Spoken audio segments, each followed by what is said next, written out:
about a year and a half. We started the bull market really in January of 2023. And here we are in October. So almost 2 years into the bull market. And, let's ask ourselves, can the power law or other analyses of past patterns tell us how high and how long are we going to go? Well, everybody in Bitcoin is obsessed with this idea of 4-year cycles. And the 4-year cycle idea is tied very strongly to this halving idea and really is tied to the following data. So in the first halving, which was November of 2012, we had a bull market start shortly afterwards in January, February of 2013. And the bear market started in November of 2014. So 12 months after the first halving, the bear market started. The second halving started in July of 2016, and the bear market started in.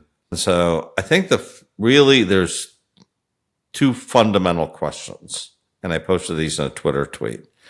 The first question is, do we believe that the halvings are the creator of the bull markets? Do we believe that they are the fundamental reason that the bull markets are created? They have this amazing power of creating these bull markets.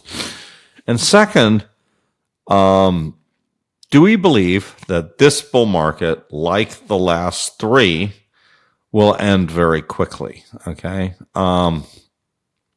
So let's take these questions independently. Now, first question is the halvings. Are the halvings important? Well, I would argue the first halving and the second halving were very significant, right? Because they were an enormous amount of supply was reduced, and especially with the first halving, there wasn't an enormous market before the first halving, the enormous secondary market for Bitcoin. So this is really how Bitcoin was produced, that the mechanism of bull market is created by halving.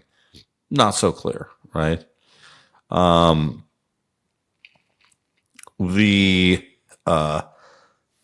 that's the halving.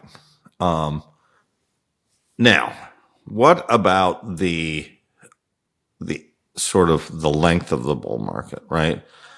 Well, I think what happens in these bull markets, and we've had three of them, it's not an enormous amount of data, right? We have 3 bull markets, is that we have a very unsustainable exponential rise.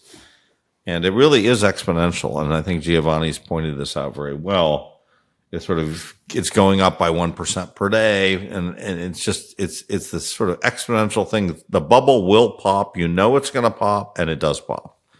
The problem is you just don't know when it's going to pop.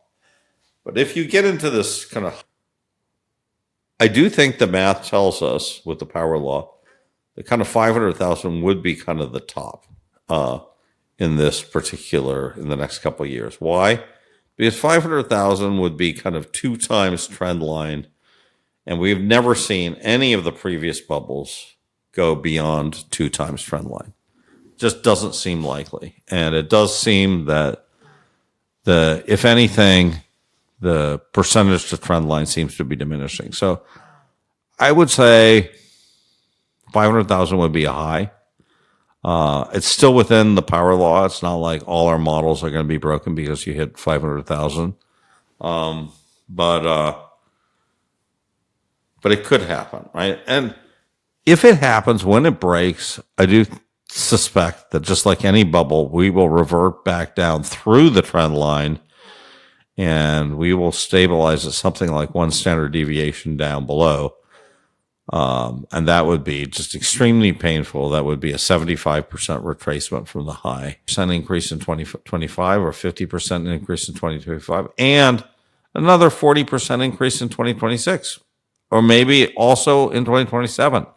So I don't think these things are incompatible with the power law. Again, trying to predict bubbles, I feel, is hard, and I will let other people do that. What I think I'm going to do is probably go with the Kelly criterion rebalancing, where I don't have to predict. I don't have to predict. So what I don't want to do is sell all my Bitcoin based on some notion that we're at a bubble. I don't want to do it. What I want to do is, at most, rebalance